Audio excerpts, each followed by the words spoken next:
Hi, welcome. My name is Catherine Doyle. I'm an associate editor at the Pulitzer Center, and this is our panel on how to pitch a global story. So our objective today is to share thinking on the importance of telling an international story, how to pitch it, and why we should prioritize a diverse range of voices. Well, I'm hoping that you'll talk about your experiences as early career journalists, and as reporters, what pitches work best, as editors, what pitches draw you in, why is it important for editors to look for diversity in their storytellers, why is it important for reporters to seek out diverse voices. Eliza will begin. Eliza is the science health editor at Vox, where she manages a team of 5 reporters. Was previously a freelance journalist working for NPR, the Houston Chronicle, New York Times, and many other outlets. Let's begin. Sure. And you can just stand for okay. It's great to be here. See all you guys again. So yes, I started out probably the way that many of you are starting out now, just without a journalism background and just wanting to write, and had to just start from nothing and build a portfolio slowly over time. So I studied environmental science as an undergrad, and that was something I knew something about. So I decided I'm just going to start writing about something that I know something about, something I have something to say something about. And the first piece I ever published was with a very tiny news organization. I don't think it still exists, called the Environmental News Network, ENN.com. They didn't pay anything, but there was an editor there who was willing to work with me. I pitched her an idea. She was into it. It was actually about Cuba and Cuba's environmental successes. And I think that I had had an opportunity to go there, and so it was a unique story for them, and it was a great opportunity for me. And then that was the beginning of what was a very long process over years of building up a portfolio of clips to kind of grow my legitimacy, credibility as a journalist. There's a lot of ways you can start, and that's just one way, but I certainly started from the process of just pitching and pitching and pitching and being rejected over and over and over and over again. So one thing I can say for sure is, persistence is a critical quality, and you may now be in that stage of pitching for the first time. It's scary for sure. It's hard. You may not hear back anything, or you may hear back a no, or you may hear a yes, and let's work together. Whatever it is, just keep at it. And the nice thing is that now there's so many more publications out there in all mediums, and so there's just a lot, and there's lots more specialized media, I think, than there used to be. So it's easier. It can be easier if you have, especially if you have a kind of more obscure topic, to find a home from it somewhere. But know that first clip, is going to be something you can build on over time and build a portfolio. So now I'm an editor, and I went from being a writer and slowly drifted into editing over time. And I don't run a lot of freelance pieces right now, but I definitely, when I do, it is often one that I feel like is connected to a conversation. And so one piece of advice I would give in terms of pitching is thinking about how to contextualize your pitch in a hot conversation of the moment, something that's really people are talking about. There's a conversation about it in the political sphere, or in foreign policy or national security or global health, but you want to try to connect it to something that feels timely and important, and that maybe you see. I think another helpful thing to think about is like what have been maybe major pieces in that topic area lately, like a documentary, a hot documentary, or a hot book, or a hot New Yorker article, or something that might be, especially if it's kind of let's say it's like an untold story. Still thinking about how to connect it to maybe other stories that have been out there, that have been in the media, so that maybe the editor can have a kind of reference point for where you're coming from. Also, I think, and I'm sure that all my fellow panelists would echo this. I'm sure this is a piece of advice you've already heard, but can't emphasize it, that it's it's really important to know the media outlet that you're pitching to.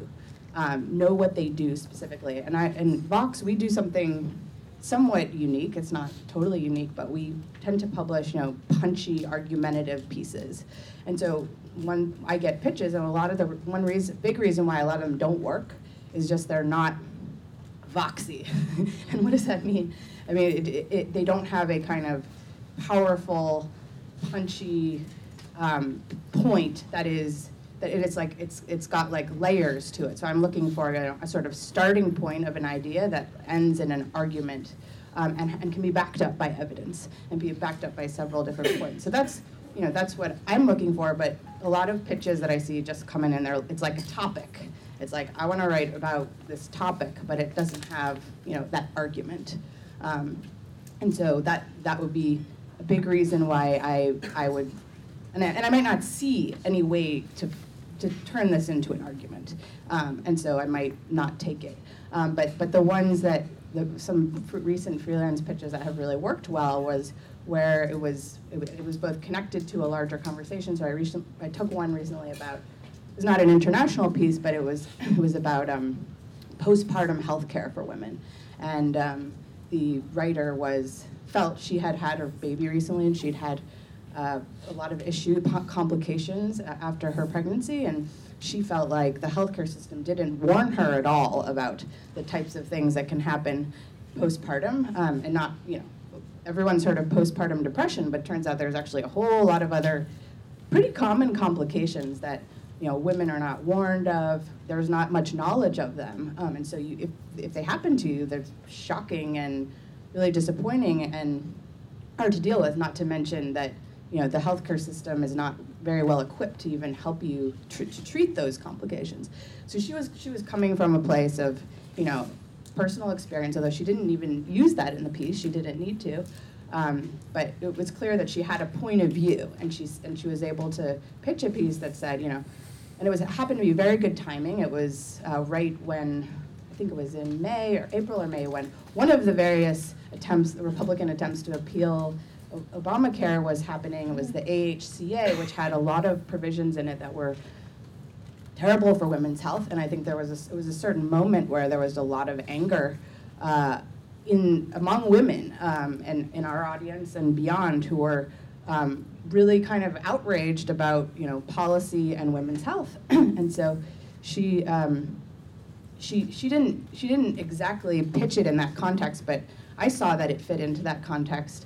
And anyway, so she pitched an explainer, which is what we do, and she said, I'm going to explain what are postpartum complications, and then I'm going to explain how the healthcare system doesn't treat them well, and then what can we do about this? And it ended up being a super powerful piece, and it took a bunch of edits to get it to be the final piece, but we worked through it, and we happened to publish it, I think, as I mentioned, or in the context of this policy debate that was going on, where I think in general, like, women were probably a little more tuned in to healthcare issues than on average. And this piece just blew up, and it was just got 500,000 views, which is terrific traffic from our perspective. And so that was just one that worked out really well, but it worked out for a number of reasons. It was a good fit, and it was timely, and it had a really powerful point that no one was, it was also a point that people weren't really making. It felt fresh, I think. It felt like a fresh argument, and I think it resonated with a lot of women who had this experience but never really seen it articulated in the media, and so that was great.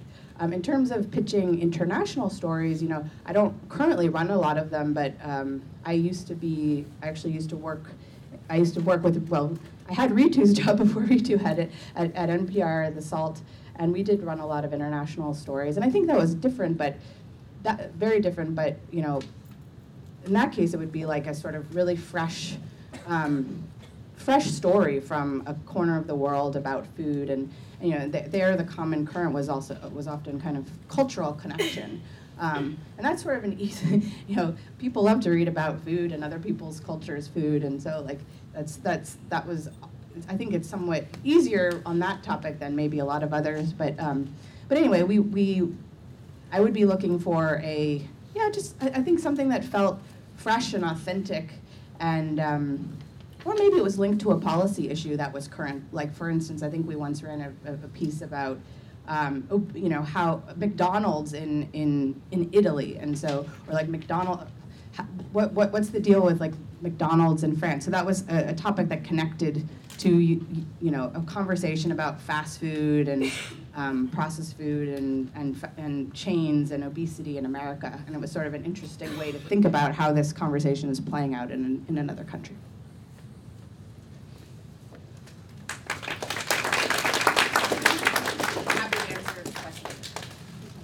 Next we have Emily, who's a freelance journalist who just moved here recently from Istanbul, where she was based for 4 years. She works for the Daily Beast, for BuzzFeed, and other outlets.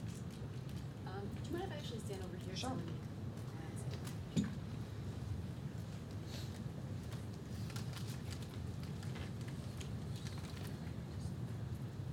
So I figured that it might be helpful if I just gave some practical advice about pitching, what works for me, what editors have told me that they like.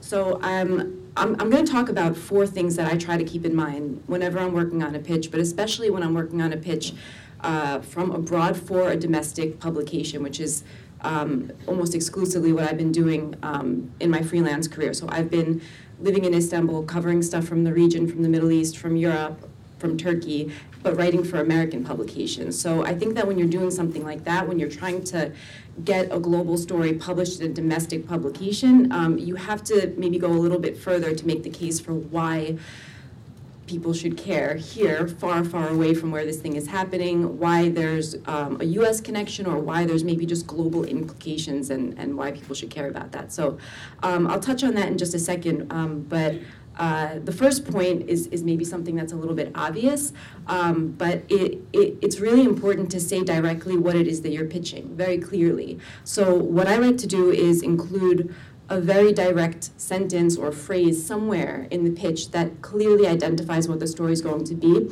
so that both the editor and me actually can visualize what the end product is going to look like. Like in my case, I'm a print journalist, so what's the headline, what's the deck going to be, what's the photo like?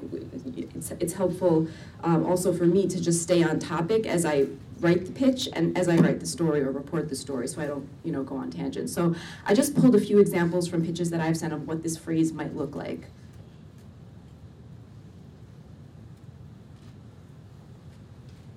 All right, so these are just little phrases. So, a feature about an American-led team of lawyers defending ISIS suspects in Iraq. A story about the generation of children traumatized and brainwashed in ISIS territory. Profiles of Syrian refugees approved to resettle in the United States who are now stranded in Turkey because of Trump's travel ban. So just somewhere that it's very clear for them, it's very clear for me. The next thing that I try to do is, this is the important part, you have to make the case for why is this an important story? Why is this a story that should be told? And I wanted to give you just a couple of examples of what I was mentioning before, how the stakes are a little bit higher, like when you're trying to get a story from overseas published here, you have to go like a little bit of an extra step. So I'll just tell you 2 quick anecdotes about this.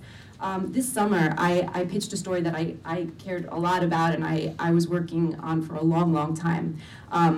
I had been following, I've been reporting a lot on ISIS over the years, and as ISIS was losing all of its territory, I had come in contact with children who had a lot of exposure to ISIS, went to their schools, went to training camps, or maybe didn't, but just lived in an area where they were exposed to a lot of violence.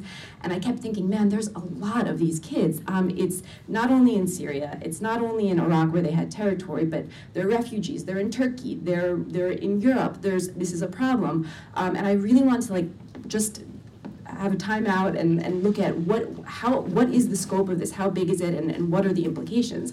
I thought this was a very obvious story, so I pitched it, but my editor, this was at Newsweek, was not convinced, was not sold on this is a story that we should all care about. And I was surprised by that, but he was, we had a relationship, so we did a bit of a back and forth, and we finally got there, and it wound up running, it was a cover story over the summer. But wound up convincing him, and what he pushed me to do, was to make the case for how does this story have global implications. So what I did was I had to find and cite evidence of the scope of it. That there were hundreds of thousands of children who had exposure to ISIS, that of those, there's strong evidence to suggest that a lot of them are deeply traumatized and have psychological problems, or that some, a minority, are actually radicalized and could pose security threats.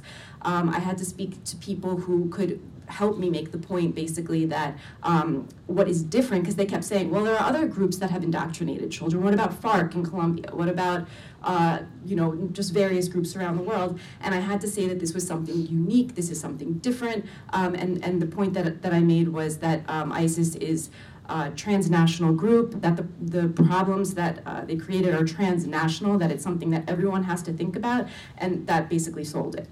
One other quick anecdote about how to make a story relevant to people who live very, very far away from these things. A story that I recently worked on, I was really interested in lawyers who are defending ISIS suspects.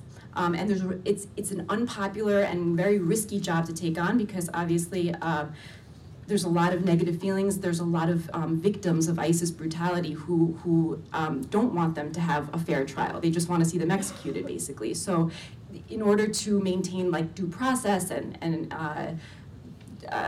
make sure that people have faith in the rule of law, it's an important job that they actually do get fair treatment, especially minors. And there's more than 5,000 children who are in prison right now suspected of being part of ISIS. So again, I thought this was, I'm impressed with the Iraqi lawyers who are actually taking on these cases, because it's extremely risky to them. But when I pitched it, I was sure to mention that there is somewhat of a US connection, because there's a Chicago-based human rights organization that is supporting a lot of these lawyers. And I didn't make it about them, because it is about the Iraqi lawyers who are defending these people. Their life is much more at risk than the people in Chicago who are supporting them. But I mentioned it. And when I actually wrote the story, I interviewed the director in Chicago who, and by the way, this is an organization that does a lot of work with refugee resettlement, so it might be a familiar name. It's Heartland Alliance. So just by mentioning that in the piece and in the pitch also, I think that it's helpful to help make that connection. Maybe someone who's familiar with Heartland Alliance, they know them for work that they do in the United States. They do a lot of poverty programs and stuff. Maybe that's a way to draw them into a story about something maybe far away and a little bit obscure to them, these ISIS lawyers. So that's number two, making that connection. The third point is the most important thing is to be clear about how you plan to tell the story. So what do you have characters, through whose voice, whose perspective are you going to include in the piece? And when I consider this, I try to do two things. So number one, I want to, well, first of all, since I mentioned the ISIS story, I'll just tell you that I want to pick a character that's really relatable. So when I was considering this story about the children who were indoctrinated in ISIS territory, I wanted to pick a very normal family, a very average family who did not support ISIS, who wanted to protect their children, who did everything they could, a relatable situation, and still their children were being affected by the situation. I didn't want to pick, a villainous character or something, just someone really average families and stuff. So that's one thing. And the second, sometimes I like to challenge stereotypes. So when I've written about Syrian refugees, I'll tell one quick story about this. I think that the stereotype, the image that a lot of people might have in their head when they think about refugees are, people crammed into these, camps or tents with too many mouths to feed and whatever, and that might be part of the picture, but it's much bigger than that, actually.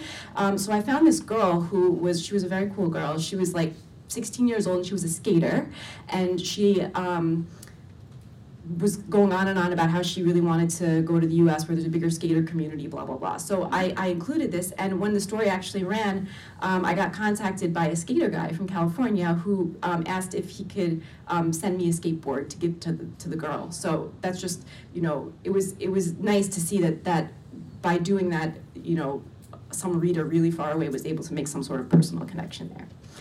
And the last thing, and this is like a very practical tip, but I guess something to keep in mind. I have different experiences, obviously, with editors that I know and editors I don't know. So the editors that I know and I have a personal relationship with, it's much less formal. I can like G-chat them or message them or WhatsApp them or whatever, and the pitches are less formal. It's more of a conversation, and I might be able to get away with like, hey, what about a story about this? Like one line, and then it's like back and forth. But when actually I just pitched a story recently to an editor that I don't know, so I took a minute just to explain who I was and what might qualify me to write about this topic. This is about refugee education. So I mentioned I have been covering the refugee crisis from Istanbul for blah, blah, blah, and I was a high school English teacher before becoming a journalist, because it was an education story and I thought that it was something that was relevant. Just to recap, really direct sentence somewhere, like just clearly say what the story is that you're pitching. How are you, why is this important? Why should people care about it? And number 3, how are you going to tell it? Number 4, who are you? So that's all.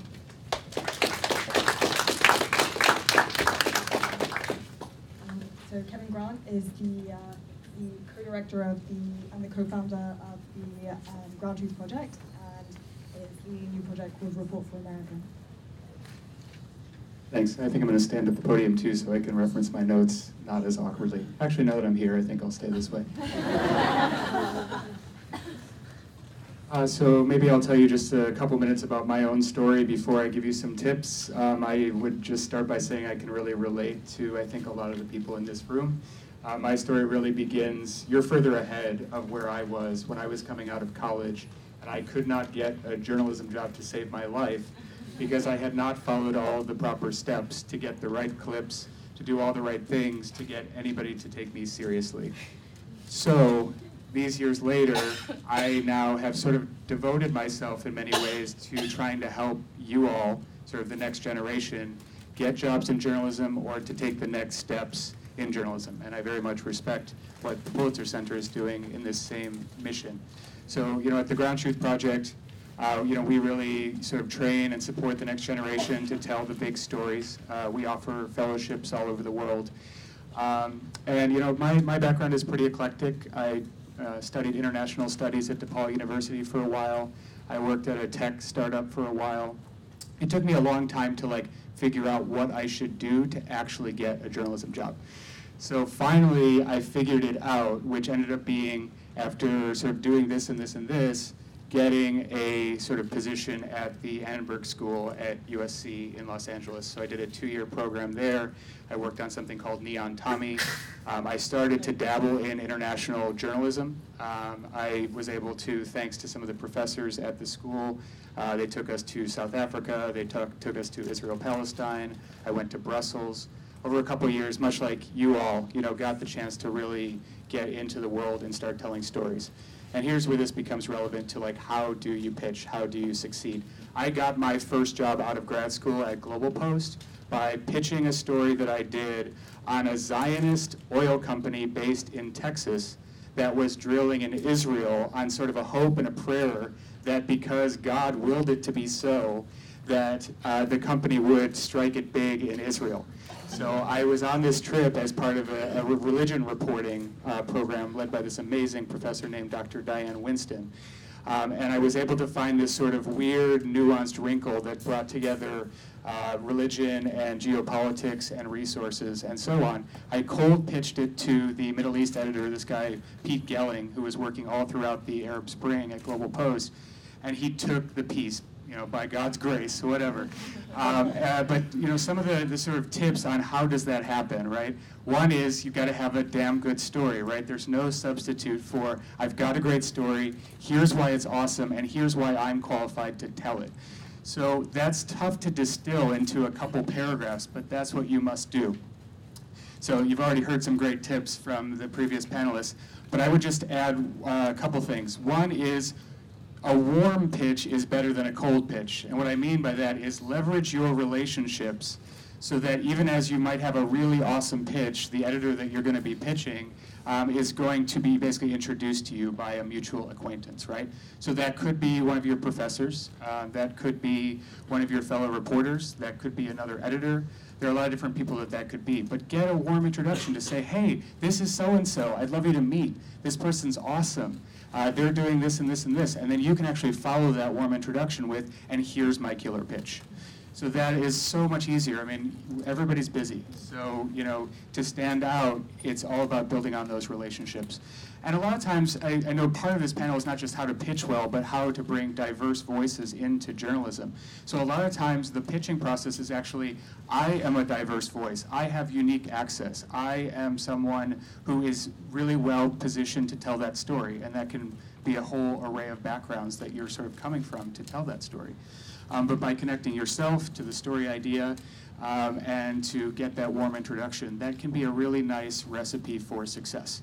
And so for myself, I've done it as a reporter, I've done it as an editor, and now I do it as sort of a leader of this thing, the GroundTruth project that hosts fellowships around the world each year. So I actually end up going to bat on behalf of reporters a lot of the time. So I also work with folks like yourself on, okay, what do you have? How can we make this thing work? Who do I know? Who do you know? Who do we know?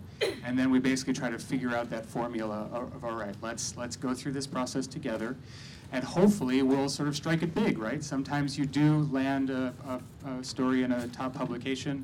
GroundTruth's worked with most of the big names. We ourselves publish as well, so we basically, and I know the Pulitzer Center does the same thing. If maybe on this particular story it doesn't work for the New York Times, maybe it doesn't work for Time this time, but we can self-publish something pretty excellently, and then sometimes that creates a sort of chain reaction that can go really, really well. So I'm a big advocate for the scrappiness of it all, right? That is my background, is sort of figuring it out as you go. And that means, of course, learning as much as you can along the way, taking advantage, of course, of these great opportunities like fellowships that you're already doing. But I would also suggest, in sort of part of this whole vein, is figuring out, like, how can I, get additional financial support? How can I apply for different opportunities? How can I do certain things that are a little bit unorthodox that will differentiate myself? Of course, there are some of the traditional ways of just developing yourself as a good reporter, and that's just having good sourcing and knowing a good story when you find it and how to tell it. But I would just say that a big part of all of this is that I don't want to use a cliche here, but it does sort of end up being a certain amount about a personal brand and about developing yourself as somebody when they see your bio and they see your past work. An editor who doesn't have a whole lot of time is going to sort of jump at the chance to work with you. So I'm glad to be getting the chance to talk with all of you, and I'm also looking forward to kind of hearing from each of you a little bit, hopefully over lunch or as we get time going forward. Happy to share my contact information. But it's a process. And so I would just add, in terms of, how to bring forward more diverse voices in journalism, this is something that the GroundTruth Project has been working on pretty extensively over the last several years. So my background does go back to Global Post, which I mentioned to you. That's a Boston-based international news site that is now actually part of Public Radio International's The World. A publication like Global Post and like The World, I would say, are examples of, along with other sites like Ozzy, like AJ Plus, and plenty of other publishers who are out there, who bring that sort of vibrance, who bring that sort of openness to diverse voices, and who, as sort of a tip, I would say, not only are you doing your sort of research and your homework to figure out, as was already said, what editors like what stories have recently been published in certain publications, and maybe where there might be an opening where a certain publication hasn't done anything on the story that you want to do. So not only are you doing all that, but you want to really identify, like, where do I want to be? Who do I want to associate myself with as a journalist, as a reporter? Because it does go toward your reputation. And one thing sort of builds to another, to another, to another. So, I honestly got very lucky in that I was able to sort of knit together a pretty sort of crazy background of international studies in academia and technology. I mentioned sort of USC and doing some startup work there and making my way from Global Post to GroundTruth and so on. But yeah, the biggest thing I can just say is that I think there are a lot of people, including those in this room, who are here basically to help, who are looking to work with you and collaborate with you to figure out what is your own sort of personal journey as a professional, but also as a person. And those things need to go hand in hand, right? You don't want to live like an imposter's life where you're sort of trying to do a job that isn't you. And we heard this in the previous panel too, which is, if you can't empathize with the work that you're doing and you're not sort of connected to the work, then it's not the dream job. But, I mean, we're probably all in this profession here because journalism in itself is our dream job. And so I'm so happy to be here with you all and hearing from all these amazingly smart people about how do we make this more of a dream despite some very challenging realities in the profession, but how do we do meaningful work that is going to be seen by and engaged with by the sort of greatest possible audience. So with that, I thank you very much and looking forward to talking with you further.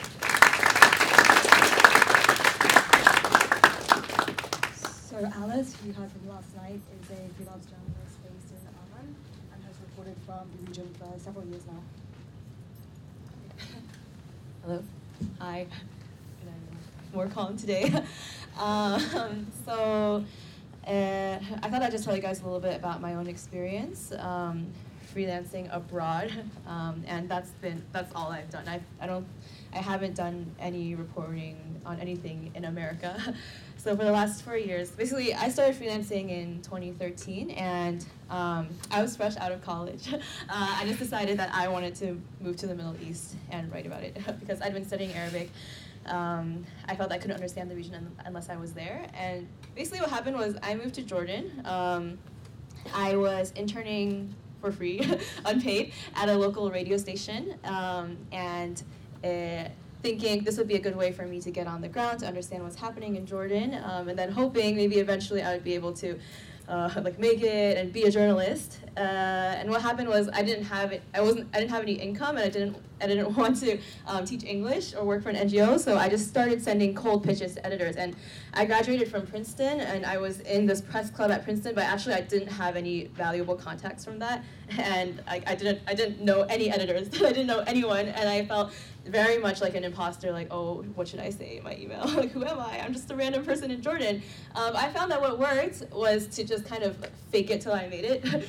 So I never, because people ask me this sometimes, like, oh, do you tell people like I'm an aspiring journalist? I would say, never say that. Just send emails like, I am a journalist based in Jordan. I speak Arabic. In the beginning, I would include my education just to show like I have an education. I studied the Middle East and public policy, so just to show I knew a little bit about what I was talking about. And I think really for me, what worked above all else was just finding good stories, finding really interesting stories. And initially, what I did was actually I would just look at publications I wanted to write for. I would go find the masthead, figure out who the editors were, and then I would try to stalk them on the internet, find them on LinkedIn, and just try to find some way to figure out like what is their email and get their email address, and I would just send cold pitches. I would send like 10 pitches a day to people that I found online. And the first story I had taken was maybe 2 weeks after I got to Jordan, and it was I pitched a story that I knew only I could write, and it was for The Atlantic, and it was about this China fair in Amman. So basically, I was like, I'm the only person here who speaks Chinese and Arabic. I think I'm the only one who can write it, and and I pitched it to the China section of The Atlantic. And it was about basically this industrial fair with all these different businessmen, like Chinese manufacturers who are trying to do business with Iraqis and Gulf people who are in Jordan. And then I pitched this story, just a hook, and this is how I do all my pitches. So I have a hook that's like, here's something really interesting. It's one sentence, 1 or 2 sentences. Then I have 1 or 2 sentences about, through this story, I'm going to explore, China-Middle East relations and, Jordan's place in the Middle East as a secure hub for trade, blah, blah, blah, something that explains why it's important. And then the third graph, which is also just 1 or 2 sentences, is I'm a journalist based in Amman. I've published wherever, or in the beginning, I didn't have anything to say. I just said I speak Arabic, and I went to the school, and I speak Chinese too. But I think as soon as you start getting clips, that will validate you. So it's just the trickiest thing is just getting your first few clips. My second story that I published was for Wired, and it was about a Palestinian hacker in Hebron, actually in Yalta, which is a town near Hebron, who hacked Mark Zuckerberg's Facebook. And I actually heard about this from, just as a rumor from a friend from these Palestinians I was talking to. They're like, oh yeah, there's this guy, he's so smart in our town. He hacked Mark Zuckerberg's Facebook. I was like, I don't believe you, that can't be true. And I said, what's his name? And then they told me his name. I found him on Facebook, I talked to him. And it was true, he had hacked Mark Zuckerberg's Facebook because he was doing like white hat hacking. Like he found a glitch in Facebook, and he's like, and he tried to contact Facebook and say, there is a glitch, you know, people can get into other people's profiles. They ignored him because it was really bad English, and then he said, I don't know what to do. Okay, so he just hacked into Mark Zuckerberg's Facebook and wrote on his wall, like, hello, I am Khalil from Palestine. and then like Facebook erased it right away and contacted him and paid him because you're supposed to get money for finding glitches. Anyway, so I just like went and I profiled him, and through that I also, you know, wrote some stuff about technology and the occupation and how do you interpret that. So for me in the beginning, from the beginning, always what I found works is just finding a good story. And as a freelancer, sometimes it's hard because what I realized was that for the hard news and the breaking news, like, oh, Raqqa is liberated. Okay, like everybody, all the big organizations have their correspondents. Like they have their established people. And if you're just starting out, you're a freelancer, it's really hard for you to compete with them. And if there's just a big news event, it's hard for you to deliver the very straight, just this is what happened. Because AP's going to do that. Reuters is going to do that. Someone else is going to do that. For me, what's worked really well is oftentimes I will write the day after story. So for example, in Jordan, a few years ago, we had a Jordanian pilot who was, his name is Muaz Kasasbeh. He was captured by ISIS and he was burned alive in a cage on the internet and he was killed, right? So of course, all the big news outlets, like they came to Jordan. People don't usually come because they think it's boring, but then suddenly everybody came over here to Jordan and they all reported it. And for me, what I did was I wrote for The Atlantic the next day, and I wrote a story that was about how like it wasn't their war, and it was about Jordanian reaction and what does this mean, like not just what happened, but putting it in context and interpreting it for people so they understand why does this matter. And then later on, I went to this guy's funeral, and I met his family, and I was able to write 4 or 5 pieces out of this event that happened. But actually, the piece I wrote wasn't the straight news of this happened. It was, what does this mean? Why is it important? And oftentimes, that's what I do. Actually, I now string for the Associated Press, so now I do the hard news as well. But just in the beginning, when I couldn't compete with them, what I found was helpful was doing these features and doing these explainers. Something else that I think about is that I do write a lot of stories sometimes about very obscure topics, and I completely agree with what other panelists said, which is that you have to find some way to place your story in a bigger conversation, and you have to follow the news cycle and just somehow make it relevant to people. Like either you need to have a really interesting, compelling question in your piece, or you need to have a really good story, or you need to hook it to the news cycle. Those are basically the 3 ways to get a story taken, at least in my experience. So for example, for asking a good question, I wrote a lot about the refugee crisis in Jordan, but I felt that also a lot of people were doing the same story, and which was just, foreigners, Westerners would come to Jordan, they would say, this is so sad, and here's Zaatari, here's Azraq, here's people in camps, it's very sad, but Syrians are normal people. And I felt, okay, this story has been done so many times, and the first story I wrote about refugees, actually, it was also for The Atlantic, and I tried to just dig a little bit deeper, and my title was, How Do You Rank Refugees? And I came upon this story because I was living in Jordan, and also I would say it's really good to live in the place that you're writing from, so you're not parachuting in and out.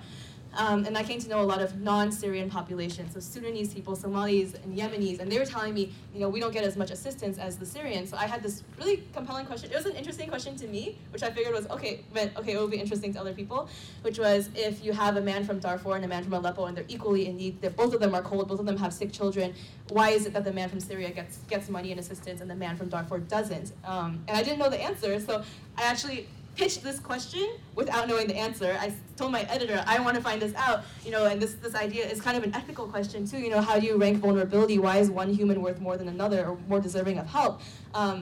He was really interested, so then I went out and I reported it. But of course, when I pitched him, I already told him, I'm going to find out why. I know all these 8 people, blah, blah, blah. And then I found out why, and I figured out, and I wrote a story that, was grounded in kind of human tales of the Sudanese refugees who were completely overlooked, but also it was a policy piece, and it was explaining how aid works in terms of how you rank things. And then other times I do really random stories, like the Pulitzer Center has given me grants to do stories on Islam in China, which is really obscure. And what else are they? Oh, okay, on youth extremism in Jordan and Tunisia. So sometimes, like youth extremism, that's really big because everyone's like, wow, terrorism, okay, ISIS, it's really big. Everybody wants those stories. Islam in China might not be so big, but if you can find a good story and you can give your editor a hook, and just basically what I found is the pitches that work are always pitches that that make the editor want to keep reading. I think like they read the first sentence and it's not, I'm interested, I want to talk about this subject, this big issue, blah blah blah, and I'm going to analyze it. But it's like, you know, like 24-year-old Malia was in this room when this happened, and then they're like, what? Well, what happened next? and then I say, oh, did you know that this is also really relevant to something really important? Also, I can do it really well.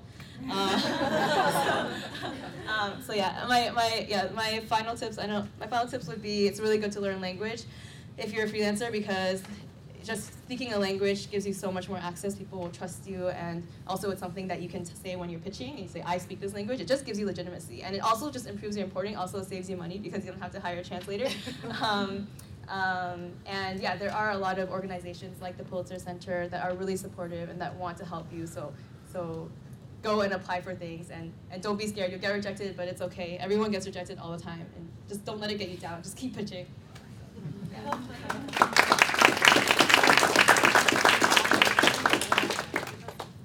Thanks, Alice. That was very inspirational.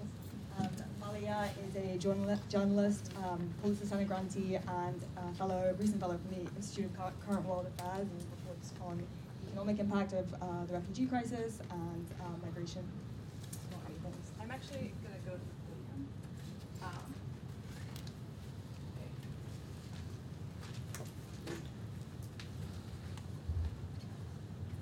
Okay. So I'm actually going to talk about pitching from a little bit of a different angle. Can you guys hear me okay? Yeah.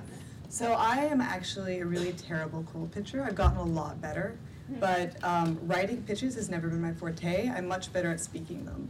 And actually the Pulitzer project that I ended up doing, I don't think that anyone would have ever even accepted it as a cold pitch, because it's so involved and involved 4 different countries and very complex and different stories in all of the different countries. So I want to talk, when I think about pitching, I actually think about it in kind of 3 different buckets. So the first bucket, and this is something that I've kind of cobbled together over time because I've only been a freelancer for about 2 years. So I'll just briefly talk about my whole journalism, how I got where I am, because I think as a journalist, that's always helpful for me with other people. So I actually came to journalism through immigration policy.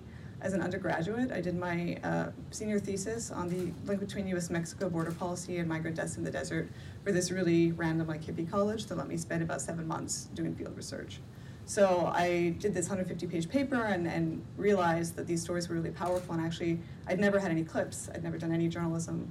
I published a piece out of that for a magazine in DC and realized that that's really what I wanted to do. So then I was like, oh, now great, I've got to like get some clips, get an internship somewhere.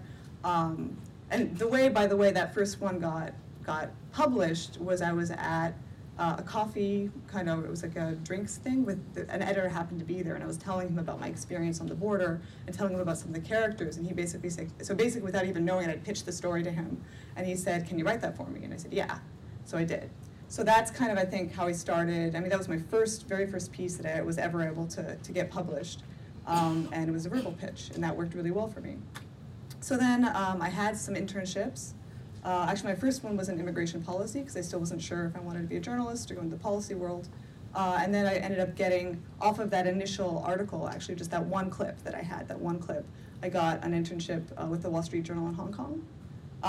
And from there, my editor really mentored me, and has to this day one of my mentors. And so then when I left that and decided to spend a year studying Chinese and freelancing in China, I could call her up and be like, I have this idea, who should I talk to about it? And she'd say, oh, well, talk to this person, talk to that person. But again, like, some of it was writing pitches. A lot of it was conversations with people who already had a vested interest in like working with me. So then I ended up went back for graduate school, did another fellowship with the Phoenix New Times, which is where I got a lot more clips, and also from when I was at the Journal. And then I was picked up by, I got become a staffer in India at New Delhi for 3.5 years at actually it was a national economic paper called Mint. So it was writing for an Indian audience, which was really interesting and different. They mentioned the ICWA fellowship, I did that. Long story, I'm not gonna go into it. I wasn't able to continue being in India. I ended up having to switch countries. Ended up in Spain, finished my ICWA fellowship in mid-2015, actually very towards the end. And then suddenly, okay, now how am I gonna be a freelancer? So what I have found that works really effectively is actually every time I'm in the US, so wait, sorry, I wanted to go back to my bucket. So the first bucket is kind of having story ideas, right? I mean, everyone's been talking about how it's really important to have really good stories. And when you're international, a lot of your stories are gonna be local, and you always have to figure out a way of connecting it to an American audience. So I just, as I read a lot of local newspapers and talk to people, I have like my story, like I just have a list of all these story concepts that I have and things that could be developed, things that I prioritize what I think is more interesting at that time than others. But I don't ever do breaking news. I've only done feature and mostly long-form feature writing.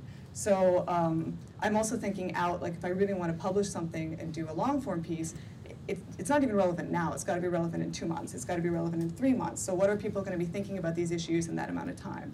And then while you're kind of paying attention to what's going on locally or even regionally, you also have to pay attention of what's going on in the US, right? Because you have to see, well, what are people thinking about there? What's interesting to people there? And when those things coincide, it's time to pop out that story idea. So then the next thing, my next bucket for pitching is actually relationship building. And this is where, for me, it's been really helpful, like where the verbal pitches come in, because whenever I come to the US, or even other parts of the world, I'm constantly aware of what editors are there, and I always try to meet them for coffee to talk over some ideas. So I will send them an email, which is like a cold email. Sometimes I'll use people that I know already as an introduction for them, and I'll always have some ideas that I think are relevant. Whether or not I think they're gonna take them, sometimes they will, sometimes they won't. But at least I want to meet with them in person, because once they meet with me and I talk to them about some of the stuff I'm doing, some of the ideas, usually at the very least, even if they don't want that story, they will look at my pitches later. And if there's some kind of potential to it, they'll talk it through with me, which is super helpful. So for example, the 21st Century Gold Rush, which I just want to show you really quick. This one. So this one is the one I was saying, I don't think that any editor would have ever taken it as a cold pitch, because it involves 4 different countries, very complex stories in these 4 different countries. And the way that this ended up becoming reality was kind of what I said before. Like I met with Greg Weiss, who's one of the editors of Highline, before I went to ICWA, just telling him, like, I'm going to all of these places at that time in India. This is the stuff I've done as a journalist. At that point, I did have experience because I'd been a staff writer for 2.5 years. And so I had a lot of clips to show him, a lot of ideas, and he's like, well, that's super interesting, like, keep us in mind.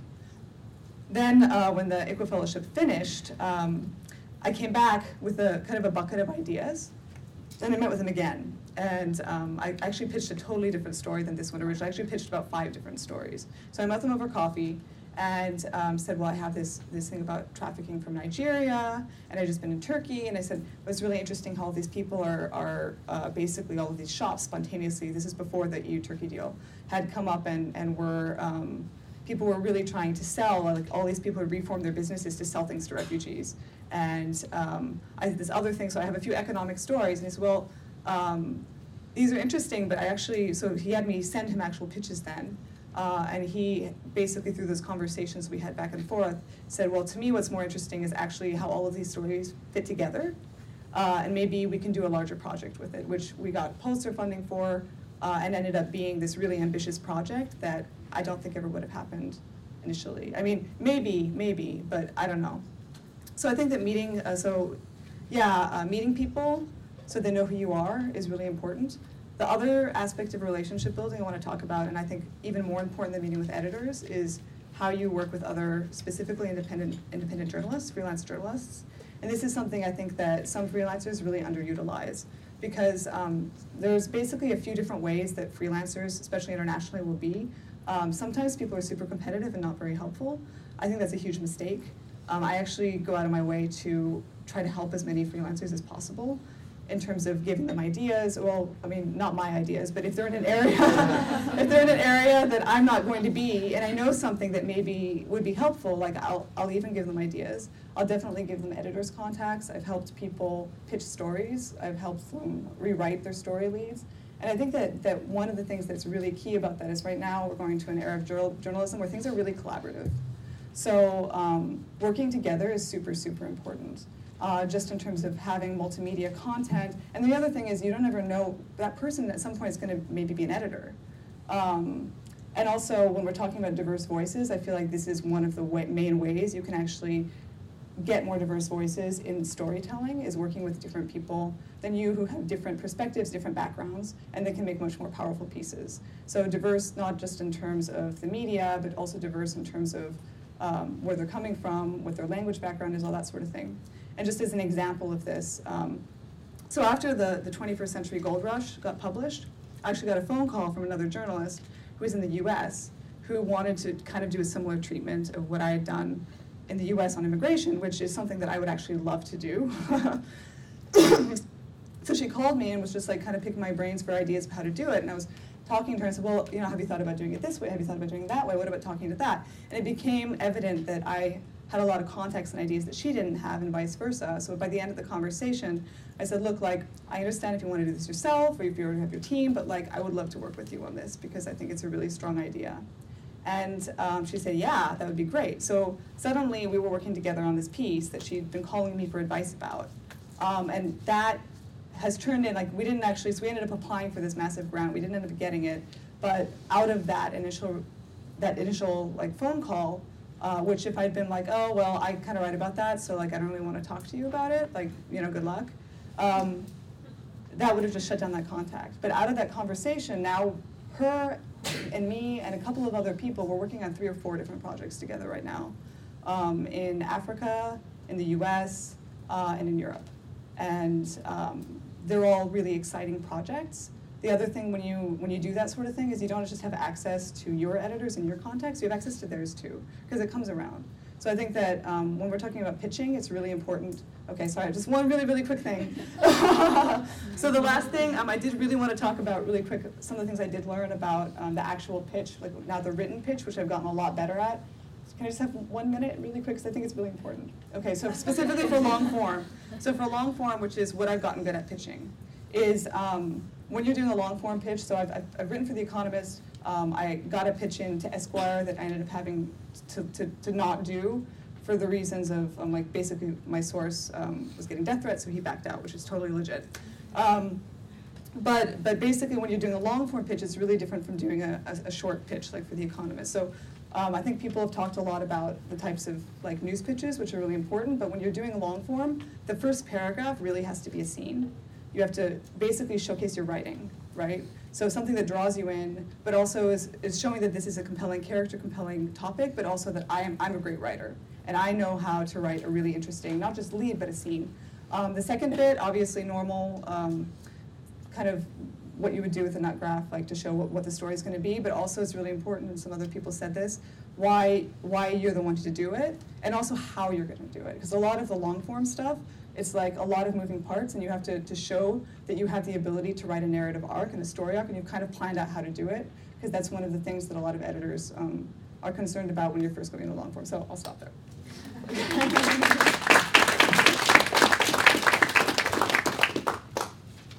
So next we have Deb Roy from Bloomberg News, who's the deputy editor of the oil trading desk, and also to her work on the panel. I got it. Okay.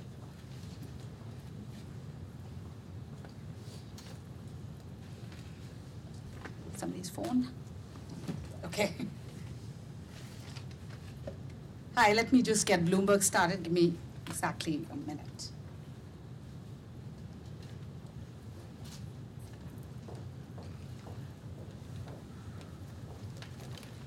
Are you going to use the screen a lot? A little bit. Okay, again, If the two of you could just slide. not much, but as soon as Bloomberg recognizes me. No, I just thought they could.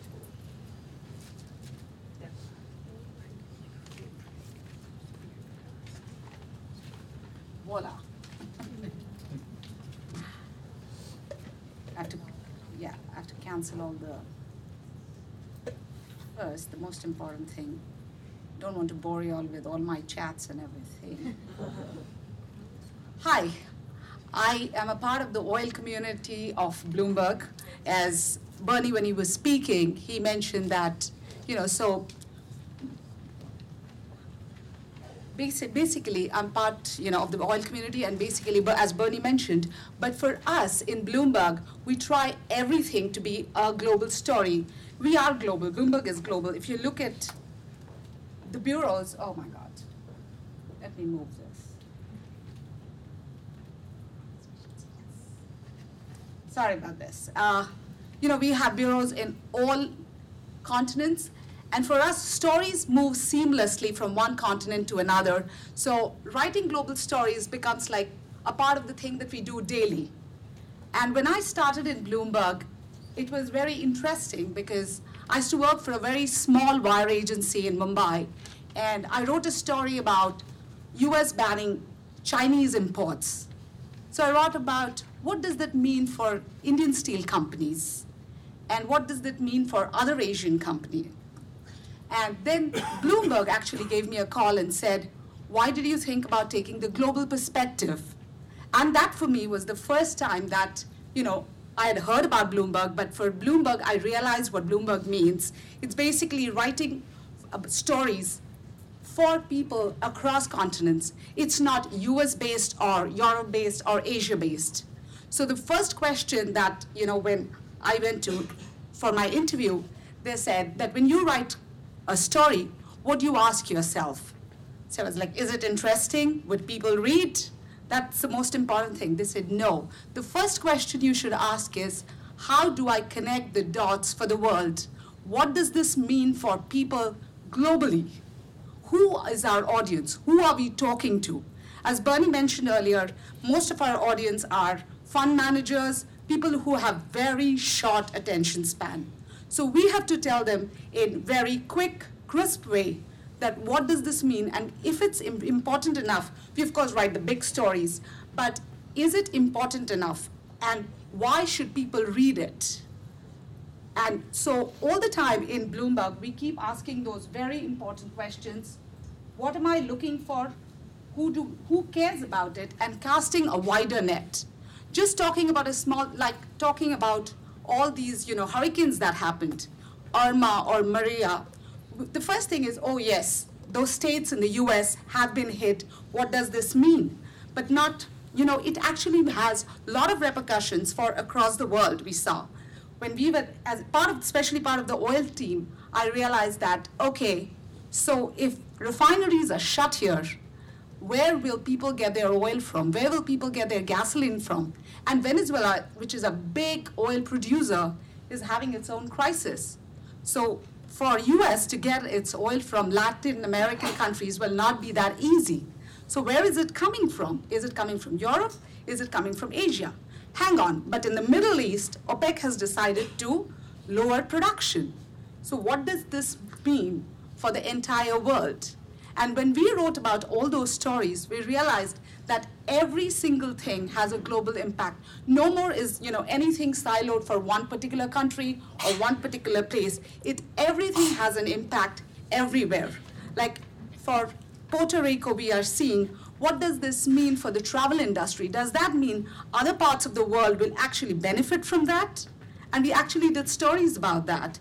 So also these Caribbean countries that have been hit. What does that mean? And it has happened at a time when people are just beginning their bookings for vacations. So are people going to start moving to other parts? Also, people are seeing that in America, Puerto Rico is not getting the help that it probably should have because it's already a month and there is still power cut. So all these stories just are not about one particular country or one particular region. It has actually, for us, we always keep hearing that cast a wider net, connect the dots, who do we care, who cares about it, and how do you move the story forward? What does this mean in a month? Will people keep caring about this for the next few months, or will people just forget about it? All stories cannot be global, and that I completely understand, but most of the stories in this time and age when every time, your Instagram and Facebook and tweeting, people want to know. So how do you keep your audience captured? So that is the whole thing. Let me show you.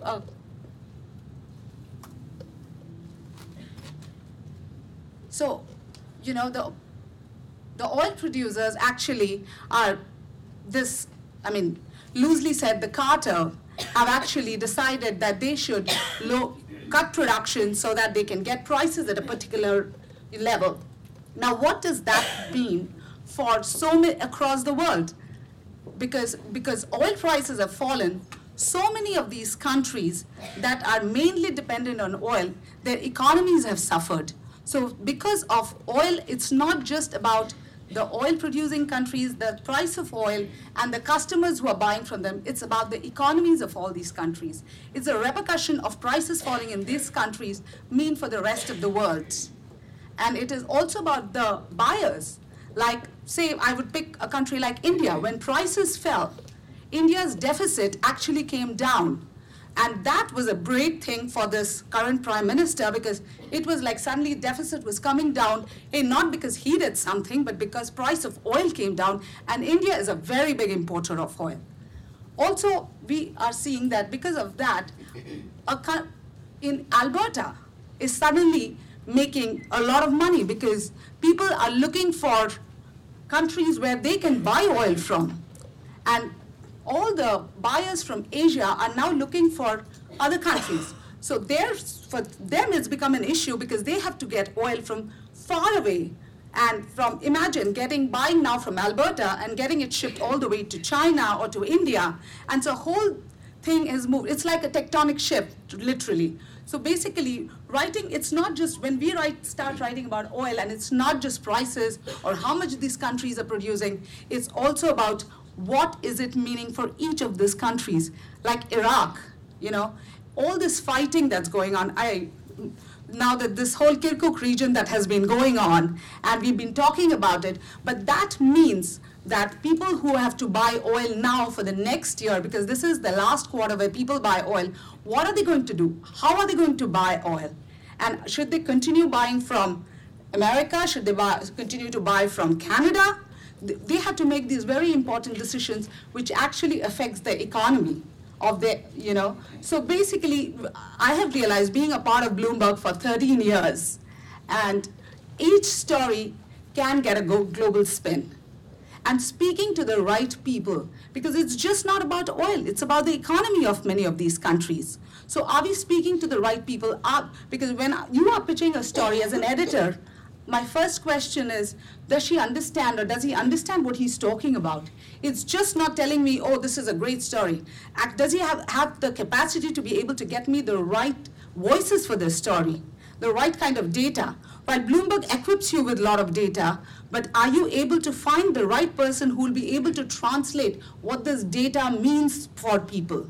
What is it that we are looking for?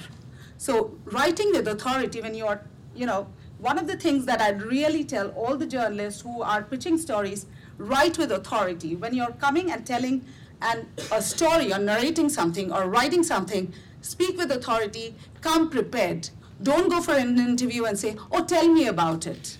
Have your questions, have your numbers, and that really helps. And also, don't let your biases show. You might hate someone, you might hate a leader, but do not let that show. Say, what do you think about it? Did you think he did the right thing? Egg him on.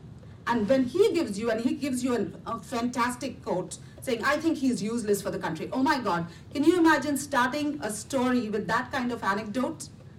So anecdotes also when you're writing, okay, keeping that in mind. So when you're writing a big story or pitching a global story, an anecdote from Venezuela, someone who has not got milk for 10 days has a global appeal.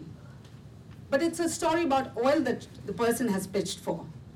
So that kind of thing, if you can bring the global appeal to people, it really helps, because then you've got the audience hooked, and it does not matter if the person is from Venezuela or not. The person feels that they have not been able to buy a carton of milk for X number of days. And one more second. Yeah. So For me, the most important thing that I'll tell all journalists is connect the dots. Tell the people like you're telling the story to the world. Just don't think about your own few, the 30 people you've spoken to. Think of the 300,000 people you can reach via the net. Because nowadays, getting across is the easiest. But that also means the attention span of each of the audience is becoming very, very small. So hooking people onto your story is the most important thing.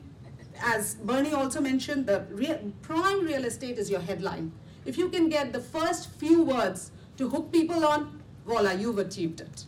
And then get a great anecdote, and the story continues. Thank you so much.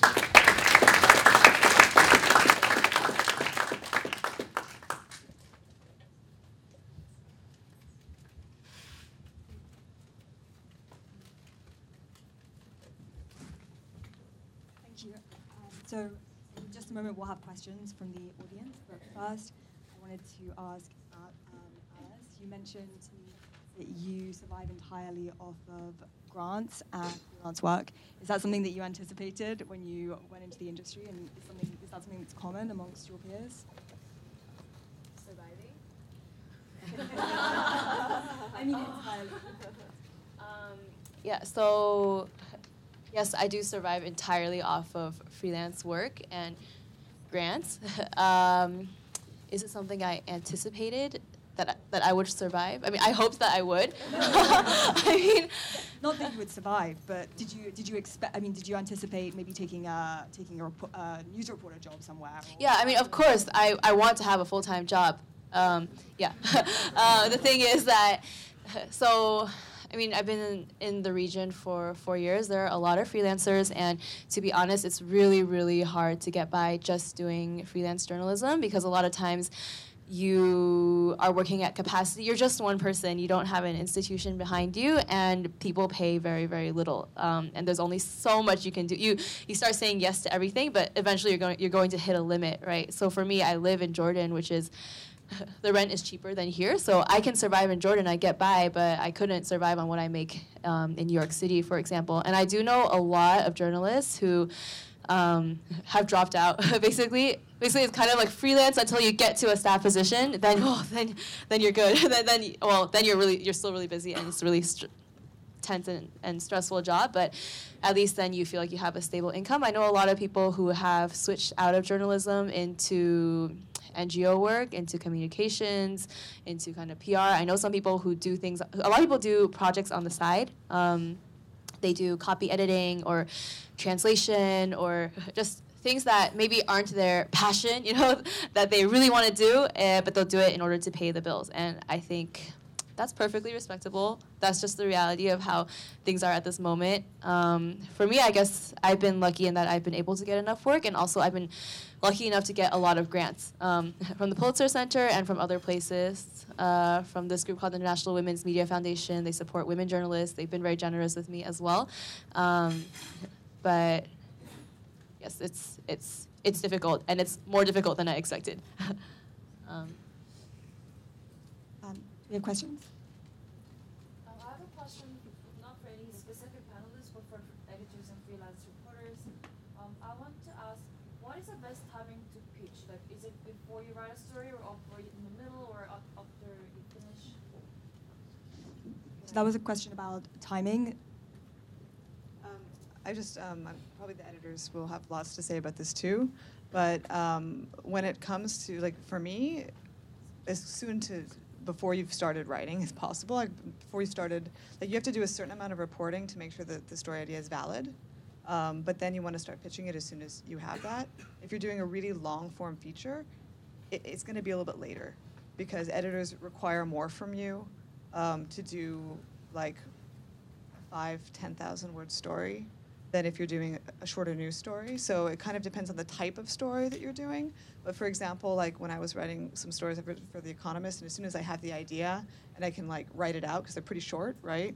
And I can prove that this is an interesting concept, I just do it. I might even have the story idea and pitch it the same day. But when it comes to the longer form stuff, maybe it may take me weeks before I pitch it, and I'll have to do quite a lot of pre-reporting. But at that point, I'm already really connected. I mean, I know that this is a real story. I don't know if that helps. If I could just add real quick, just add to what you said. I think for feature pieces, there's a magic moment where you have the story in hand, right? You can confidently say, I have this story, but you're still fronting a little bit with the editor because there's more work to be done. But you've got enough of it that you can confidently go to that editor, reasonably assured that you're going to be able to deliver on your promises. But definitely, you are making some promises that then you're going to have to carry through. We can talk more about it, but it's finding that balance. And I will add very briefly that from my perspective as an editor, I actually want to be involved early on because I probably have, I'm probably going to ask you to write an outline. I'm going to be controlling the process, to some extent to get a piece that I need that's going to work for Vox. And so it's very unlikely that anyone is going to be able to write that on their own and then submit it and then me make minimal edits. But, that's also because of what we do is a little bit different, and I think it's very, very hard to just nail that on your first try on your own.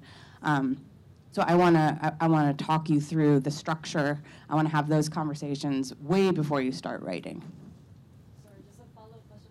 How does this work for videos? Like, do you film and then pitch, or do you pitch and then film? I think that, again, an editor probably wants to talk about the structure. All editors really like talking about structure before something gets written or made for video. But sure, that's different, and I can't speak for videos editors. It's a good question. Maybe proof of concept, have something to show. It doesn't have to be a huge labor effort, but just something you can demonstrate, okay, I could do a lot more of this. If you're interested, can we talk? I just want to add, I'm not a video person, but especially for freelancers, I also agree, pitch as early as possible and don't do work without a promise that it's going to be published and paid for. Because I've heard a lot of people sometimes agree to doing this, and I've had editors ask me to do this. They say, oh, can you just do it on spec? Which means do all the work, do all the reporting, write the whole piece, give it to them, and then they can decide if they want to publish it or not. I just made a principle for myself. I never agree to that, and I would encourage you all not to do that. Just respect yourself and respect the work you're doing. Don't waste time, and just know that it's valuable work. And I think if, as an industry, if freelancers keep agreeing to that, it's going to kind of pull out the rug from everybody else because the editors will say, well, I could just get lots of free stuff from people and then decide what I like the most. For me, it was scary to do that, but now I do it, and I found people respond well. And also, don't be afraid to ask things like, is there a kill fee for this? If something happens and you can't run it after all, am I going to get paid a certain amount? And just don't do things for free.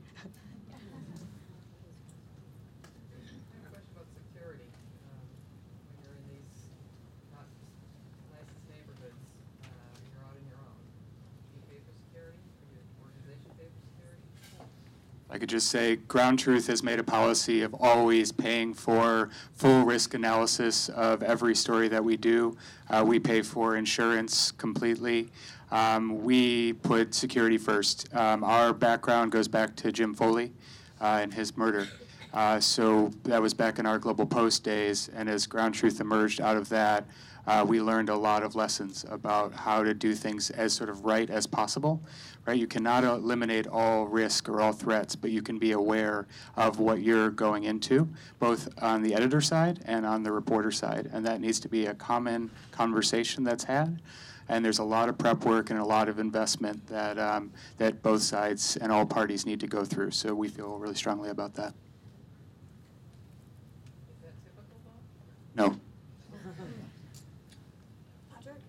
Yeah, I've heard of a practice, this is a general question, I've heard of a practice where reporters will pitch a story, the editors will say no, and then set their own reporters on it, their staff reporters. Reporters on the panel, have you had any experiences with that practice?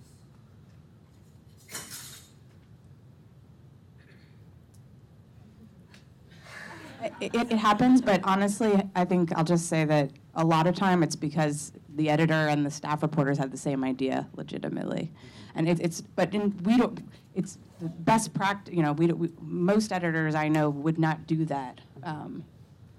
we would see that as a moral thing. We wouldn't steal a freelancer's idea. Most people, I think, it may happen on occasion, but if you see a story that you pitched appear in a publication, it's very likely that it's because someone else on staff had the same idea.